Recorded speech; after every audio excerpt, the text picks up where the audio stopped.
اور وڈیرا ظاہر ہے سیاستدان ہے، وہ پیپلز پارٹی سے جڑا ہوا ہے۔ اب اس علاقے کے ایک عام ووٹر کا، میں اسے عام ووٹر ہی کہہ رہا ہوں، وہ ہاری ہے، کسان ہے، جو بھی ہے، وہ جو ہے وہ بیسیکلی جو ہے اپنا کام لے کر اپنے سیاستدان کے پاس گیا ہے، اس کے پاس جا کر جو ہے اس کا اگر وہ کام ہو گیا ہے اور اس کے کہنے پر ڈی سی نے وہ کام کر دیا ہے، تو اب وہ بیڈ گورننس کی جو اس کانوں میں آوازیں آ رہی ہیں، جو کرپشن کی آوازیں آ رہی ہیں نا، انہیں ایک طرف کر دیتا ہے، کہتے ہیں یار میرا کام ہو گیا ہے۔ ایک تو یہ چیز ہوگی۔ دوسری چیز بہت امپورٹنٹ ہے، وہ یہ ہے کہ پیپلز پارٹی نے بہت بڑی تعداد میں، جو آپ نے بھی شروع میں کہا کہ کراچی میں جو ہے وہ منتقل کیا لوگوں کو، یہاں پہ لوگوں کو ملازمتیں دی ہیں، لوگوں کو جو ہے مختلف قسم کے کام پر لگایا ہے، اور اس کے نتیجے میں جو ان کا اپنا ووٹر ہے، جو ان کا اپنا پیپلز پارٹی کا جو ہے ورکر ہے، وہ خوش ہے، وہ سمجھتا ہے کہ جناب یہ میرے لیے ایک اچھا کام کر دیا ہے پیپلز پارٹی نے۔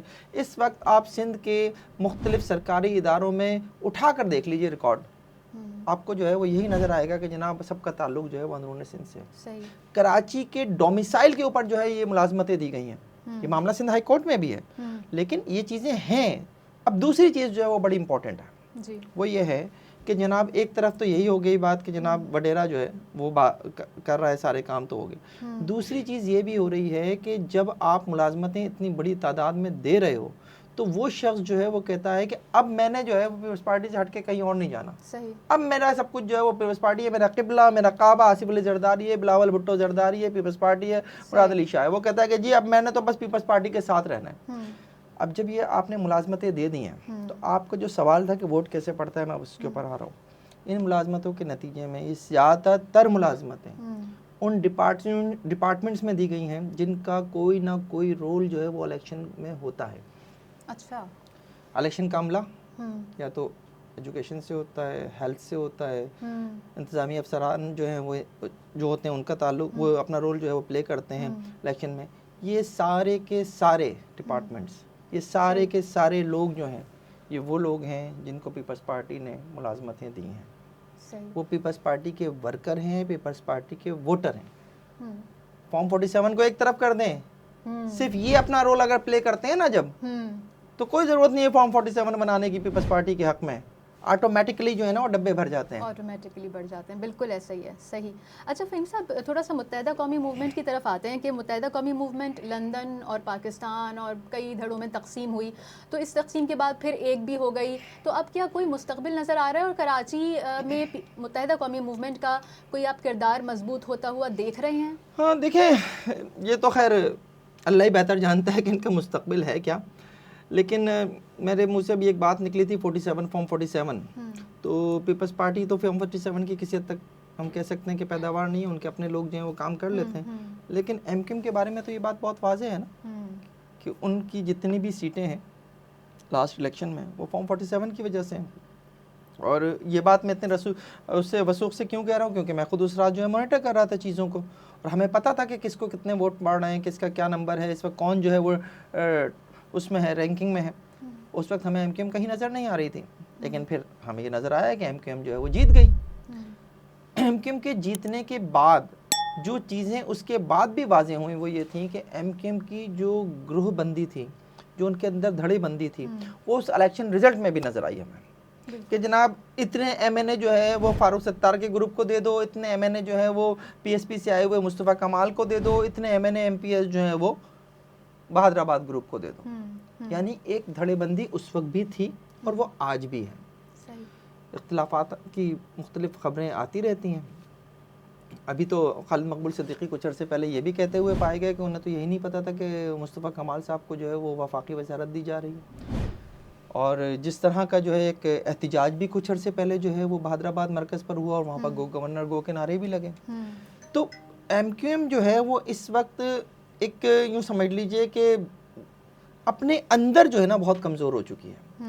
عوام سے یا ووٹر سے یا اپنے کارکن سے جو ان کا رابطہ ہے وہ تقریباً نہ ہونے کے برابر ہے۔ اب اس وقت سچویشن یہی ہوتی ہے جب ایم کیو ایم کے لوگوں سے بات کرو تو کہتے ہیں یار اپنے اندرونی مسائل سے ہی نہیں نکل پا رہے ہیں ہم، تو ہم کیا کارکن کی طرف جائیں گے، ہم کیا مسائل کی طرف جائیں گے۔ اور اس کی وجہ سے لوگوں میں مایوسی پھیل رہی ہے، خاص طور پہ کراچی کے عوام میں۔ کراچی کے عوام کو اور تھوڑا سا ہم وہ کر دیں تو ایم کیو ایم کے کارکنوں میں، ایم کیو ایم کے ووٹرز میں مایوسی پھیل رہی ہے کہ ہمارے مسائل پر آواز اٹھانے والا کون ہے۔ کراچی میں اس وقت لا اینڈ آرڈر کے ایشوز ہیں، اسٹریٹ کرائم کے دوران پچھلے سال اٹھا کے دیکھ لیجیے آپ، 100 سے زائد لوگ جو ہیں ہمارے کراچی میں، آپ اس کا انفراسٹرکچر اٹھا کے دیکھ لیجئے، آپ کو اکثر سڑکوں کا حال جو تباہ ملے گا. ہر جگہ کھدائی، پروجیکٹس کے نام پر جو ہے آپ کھدائی کر کے چھوڑ دیتے ہیں، اور اس کے بعد اس پروجیکٹ کو اتنا لمبا کر دیتے ہیں کہ مثال کے طور پہ میں کہہ رہا ہوں کہ اگر پروجیکٹ جو 1 ارب روپے کا ہے تو مکمل ہوتے ہوتے جو ہے اس کی کاسٹ جو ہے وہ 10 ارب کے اوپر پہنچ جاتی ہے، صرف اور صرف اس لیے اسے ڈیلے کیا جاتا ہے کہ تاکہ آپ اس سے مزید کما سکیں. آپ ہیلتھ کے ایشوز اٹھا کے دیکھ لیجئے، آپ ایجوکیشن کے مسائل اٹھا کر دیکھ لیجئے، انٹر بورڈ میٹرک بورڈ کے ریزلٹس آپ اٹھا کر دیکھ لیجئے کیا ہوا ہے کراچی کے لوگوں کے ساتھ، کراچی کے بچوں کے ساتھ. تو جب یہ ساری سچویشن ہو تو مایوسی تو ظاہر ہے بڑھے گی نا. کراچی کے لوگوں میں اس وقت بے پناہ مایوسی ہے. اچھا فہیم صاحب، اب تھوڑے سے کراچی کا ایک جو ابھی برننگ ایشو ہے اس پر بھی بات کر لیتے ہیں. جو آئے روز ٹریفک حادثات ہو رہے ہیں، خصوصاً ہیوی وہیکل کی وجہ سے جو ٹریفک حادثات ہو رہے ہیں، تو اس پر سندھ حکومت نے، پیپلز پارٹی نے جو اپنا رد عمل دیا ہے اور جو اقدامات اٹھائے ہیں، وہ کس حد تک جو ہے آپ اس کو دیکھتے ہیں کہ فائدہ مند ہیں، یا اسی طرح کا رد عمل ہونا چاہیے تھا، یا اس میں اور کچھ مزید اسٹیپس لینے کی ضرورت تھی اور عملی اقدامات ہونے کی ضرورت تھی؟ دیکھیں کیا عملی اقدام، کیا اسٹیپس لیے ہیں پیپلز پارٹی نے؟ کوئی ایسا خاص اسٹیپ نہیں لیا علاوہ اس کے کہ ہمیں جو مختلف بیانات نظر آئے. ایک بیان میں نظر سے گزرا، ایک جو ہیں وہ پیپلز پارٹی کی رہنما کہتی ہوئی نظر آئیں کہ کچھ بھی کر لو کراچی کے شہری سدھرتے نہیں ہیں. ایک صاحب جو ہیں وہ جو میئر کراچی بھی ہیں مرتضیٰ وہاب صاحب، وہ فرماتے ہیں کہ جی کراچی میں ڈمپر کا داخلہ کیسے روک دیں، ناردرن بائی پاس تو آپ نے بنایا نہیں، ناردرن بائی پاس بن جاتا تو یہ ڈمپر کراچی میں داخل ہی نہیں ہوتے. کس کی حکومت ہے کراچی میں پچھلے 16-17 سال سے؟ ناردرن بائی پاس بنانا اگر وفاقی منصوبہ ہے بھی تو وفاق میں بھی تو پیپلز پارٹی نے 15 سالوں میں رہی ہے، کیوں نہیں بنا دیا؟ ایم کیو ایم بھی رہی ہے، میں کہتا ہوں کہ ایم کیو ایم بھی اس کی ذمہ دار ہے، لیکن ناردرن بائی پاس کا منصوبہ مکمل کر کے آپ نے کیوں آج تک جو ہے وہ کراچی کو ان ڈمپرز مافیا سے، ان ہیوی ٹریفک سے جو ہے وہ پاک نہیں کر دیا؟ اب یہ کہہ دینا خالی کہ جناب کراچی کے شہری جو ہیں وہ نہیں سدھریں گے، یا ڈمپرز جو ہیں وہ ہم شہر سے باہر لے جائیں گے تو مسئلہ حل ہو جائے گا، ناردرن بائی پاس بنا دینا چاہیے تھا. ناردرن بائی پاس بھی آپ نے بنانا تھا، شہر میں ٹریفک کو آپ نے ایک رول میں لانا، یہ بھی آپ کا کام تھا. کراچی سندھ کا حصہ ہے، سندھ حکومت کے ماتحت سب کچھ ہے، وفاقی وزارت داخلہ آپ کے انڈر میں ہے، جو شہر میں جو ہے پولیس وہ آپ کے انڈر میں ہے، ڈی آئی جی ٹریفک آپ لگاتے ہیں، ٹریفک کے اہلکار آپ نے سندھ سے لا کر جو ہے وہ بھرتی کیے ہوئے ہیں. وہ جگہ جگہ پر آپ کو نظر آ جائے گا کہ کوئی بھی ٹرن لیں آپ، اندھیرے میں جو ہے 2 اہلکار کھڑے ہوں گے، لوگوں کو روک کر جو ہے وہ ان کے چلان کر رہے ہوں گے. لیکن وہ کبھی بھی اس پابندی کے اوپر عمل نہیں کراتے جو کمشنر کراچی کی جانب سے آپ ایک نوٹیفیکیشن جاری کر کے لگا دیتے ہیں کہ جناب ہیوی ٹریفک جو ہے وہ دن کے اوقات میں داخل نہیں ہوگی. مجھے دکھا دیجئے آپ کون سے اوقات میں ایسا کب ایسا ہوتا ہے کہ اس نوٹیفیکیشن پہ عمل ہو رہا ہو؟ نہیں ہوتا عمل.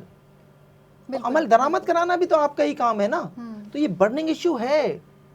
کیا ہوا ہے ملیر میں یار؟ اس واقعے کی بات کرو تو سمجھ میں نہیں آتا کہ اس کے لیے الفاظ کہاں سے نکلیں گے.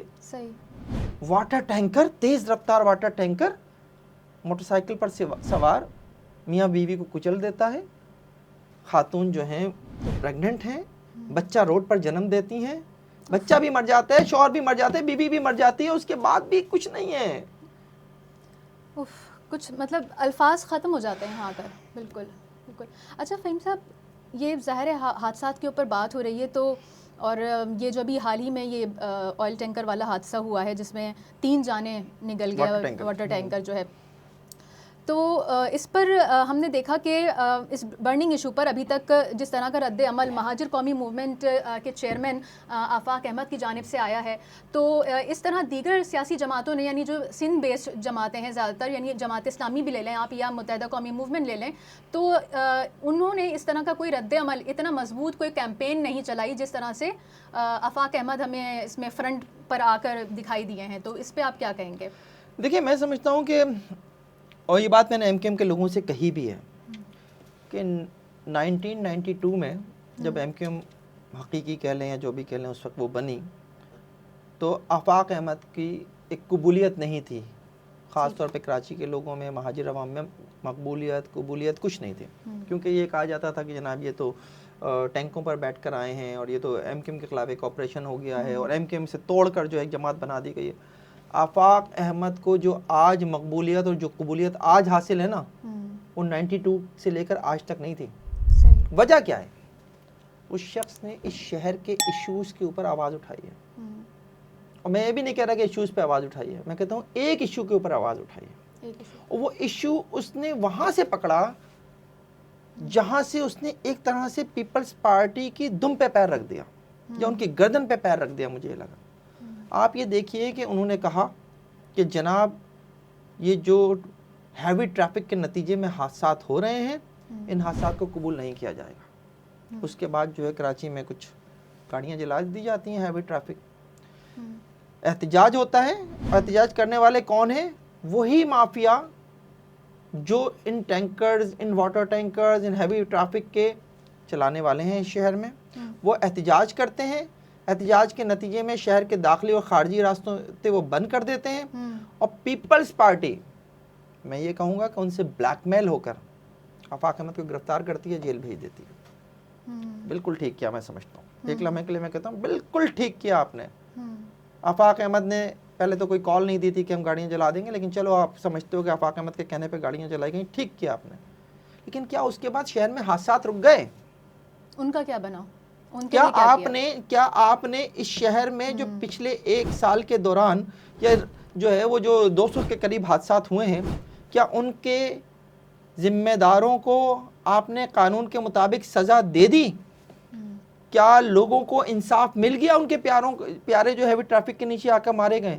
کون نہیں مارا گیا اس شہر میں؟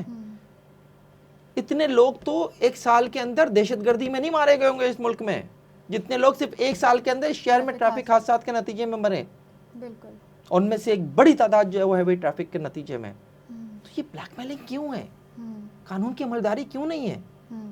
بھئی آپ اس بلیک میلنگ میں کیوں آتے ہیں کہ جناب اگر کوئی جو ہے وہ مافیا شہر کے داخلی اور خارجی راستے بند کر دے گی کیونکہ ان کا داخلی اور خارجی راستوں پر ان کی بستیاں ہیں، تو آپ جو ہے وہ مجبور ہو جائیں گے اور آپ جو ہے وہ ان کو ریلیف دینے کی خاطر جو ہے کسی اور کو جو ہے پکڑ کے اندر کر دیں گے، جبکہ آپ پوری پاور میں آپ پاور میں ہیں. بالکل. آپ نمٹے نا مافیاز کے خلاف. اس کے بعد کمشنر کراچی کی جانب سے جو ایک جاری ہوتا ہے کہ دن کے اوقات میں ٹریفک نہیں ہو، وہ ہیوی ٹریفک نہیں ہوگا، اس پر عمل درآمد کرنا ٹریفک پولیس کا کام ہے نا. وہ بھی تو آپ کی ہے، وہ بھی تو آپ کے لوگ ہیں، آپ نہیں کرا پا رہے. پھر یہ کہا جاتا ہے کہ جی یہ تو بہت ضروری ہے واٹر ٹینکرز. یہ تو ظاہر ہے چونکہ شہر میں پانی کا ایک مسئلہ ہے، اس کی وجہ سے واٹر ٹینکرز کو جو ہے وہ دن کے اوقات میں بھی اجازت دی گئی ہے. آپ پہلے یہ بتا دیجئے کہ پانی اس شہر کو سپلائی کرنا کس کی ذمہ داری تھی؟ 15-16 سال تو آپ کی حکومت کو ہوگا. اس سے پہلے بھی پیپلز پارٹی اقتدار میں رہی ہے. آج تو K5 جو ہے مکمل ہو جانا چاہیے تھا، K4 آپ مکمل نہیں کر سکے. اس شہر کو پانی دینا آپ کی ذمہ داری، پانی آپ نہیں دے پا رہے. میرا پانی جو مجھے نلکے کے ذریعے ملنا چاہیے وہ پانی جو ہے میں واٹر ٹینکر سے خرید کر پینے کے لیے مجبور ہوں، اور وہ واٹر ٹینکر جب میرے گھر پر آتا ہے تو کسی کی جان لے کر آتا ہے. تو یہ کیا ہے؟ یہ پیپلز پارٹی کی ناکامی ہے. اور میں پھر جو ایک بات کہتا ہوں، بری بھی لگتی ہے میرے پیپلز پارٹی کے دوستوں کو، میں یہ بات کہتا ہوں کہ جی آپ کا چونکہ اس شہر سے کوئی لینا دینا نہیں ہے، اس لیے آپ کو اس شہر کے مسائل سے بھی کوئی لینا دینا نہیں. کراچی کی سیاست ایک ٹریفک حادثے نے بدل دی تھی. 15 اپریل 1985 جب کراچی میں سر سید کالج کی 2 طالبات کو 2 ریس لگاتی ہوئی منی بسوں نے میں سے ایک نے کچل دیا تھا، اور اس میں سے ایک طالبہ بشرا زیدی جو ہے وہ موقع پر ہی چل بسی تھی.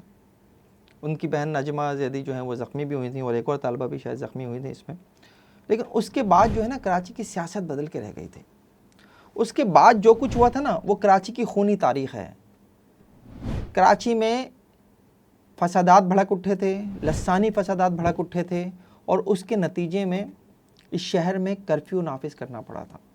اس شہر میں متعدد بینکس، ریسٹورنٹس اور پتہ نہیں کیا کیا گاڑیاں پتہ نہیں کیا کچھ جلا دیا گیا تھا، اور 200 سے زائد لوگ 1985 میں ایک ٹریفک حادثے کے بعد اس شہر میں مارے گئے تھے. اس وقت غوث علی شاہ صاحب جو ہے وہ وزیر اعلیٰ سندھ تھے، آج معاذ علی شاہ صاحب وزیر اعلیٰ سندھ ہیں.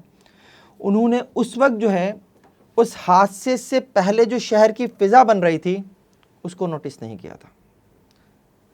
اور آج میں سمجھتا ہوں کہ مراد علی شاہ یا پاکستان پیپلز پارٹی جو ہے نا، اس وقت جو شہر میں ایک فضا ہے اس کو شاید اس کو سمجھ نہیں پا رہے ہیں، اس کا نوٹس نہیں لے پا رہے ہیں. اس شہر میں جیسے میں نے کہا کہ اس شہر میں پچھلے سال میں 200 سے زائد لوگ ٹریفک حادثات میں مارے گئے ہیں. لیکن یہ جو ہمارا قانون ہے نا، وہ قانون یہ کہتا ہے کہ جناب روڈ ایکسیڈنٹ تو ایک بیلیبل افینس ہے، اور اس میں اگر دونوں پارٹیز کے درمیان مصالحت ہو جاتی ہے تو نو ایشو. اب سچویشن یہ ہے کہ جو آپ کا روڈ ایکسیڈنٹ کے کیسز ہیں ان میں کنویکشن ریٹ جو ہے نا وہ 0 ہے, 0%. اب جو آپ کا سوال تھا کہ جناب اس کے اوپر جو ہے وہ سیاست بھی ایک طرح کی شروع ہو چکی ہے. آفاق احمد صاحب نے نا 12 اپریل کی تاریخ دی ہے ایک, وہ نہیں بتا رہے کہ کیا کرنے جا رہے ہیں وہ, لیکن انہوں نے 12 اپریل کی تاریخ دی ہے. اور 15 اپریل کی تاریخ جو ہے وہ بشرا زیدی حادثے کی تاریخ ہے. میں دونوں کو میچ نہیں کر رہا, مجھے نہیں پتا کہ آفاق احمد کے ذہن میں کیا چل رہا ہے, لیکن میں کم از کم یہ چاہتا ہوں, اور کراچی کا شاید ہر شہری یہی چاہتا ہوگا, ہر پرامن شہری یہی چاہتا ہوگا کہ اس شہر میں امن برقرار رہے, کراچی میں حادثات کے اوپر سیاست نہ ہو. لیکن اس کا موقع بھی خود سیاسی جماعتیں ہی ایک دوسرے کو دے رہی ہیں. کیا پاکستان پیپلز پارٹی کی حکومت کو کسی بشرا زیدی 2 کا انتظار ہے؟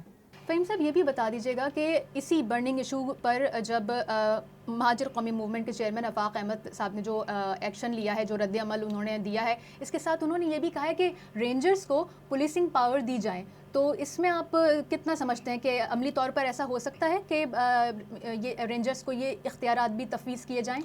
دیکھیں بات یہ ہے کہ بیسیکلی تو انہوں نے پاکستان پیپلز پارٹی کی جو بد انتظامی ہے, نااہلی ہے, اس کے اوپر انہوں نے بیسیکلی یہ بات کی ہے.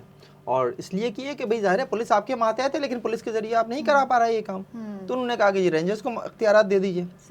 تو یہ بیسیکلی جو ہے ایک سیاسی مطالبہ ہے جس کے ذریعے جو ہے وہ پیپلز پارٹی کو انہوں نے پن کیا ہے. اور میں نہیں سمجھتا کہ رینجرز کو ان معاملات میں جو ہے وہ لایا جانا چاہیے کہ جی وہ اب شہر میں کھڑے ہو کر ہیوی ٹریفک کو بھی کنٹرول کریں گے.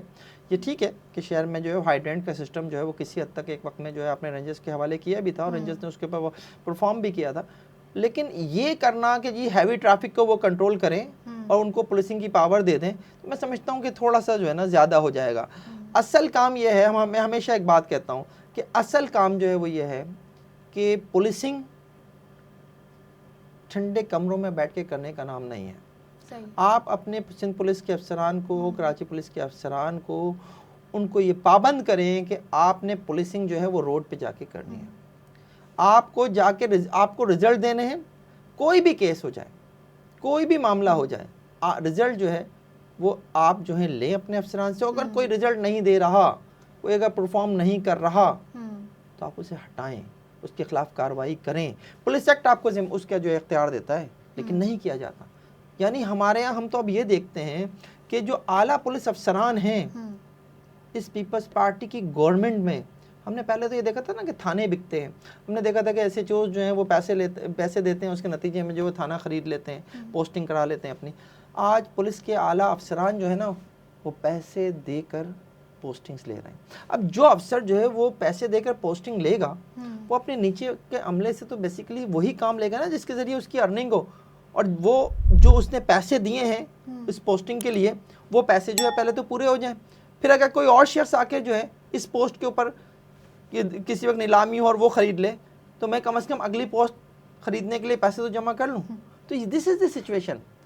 تو مجھے تو سسٹم پہ بیسیکلی مجھے پرابلم ہے. مجھے پرابلم سسٹم سے ہے کہ سسٹم ٹھیک نہیں کیا جا رہا.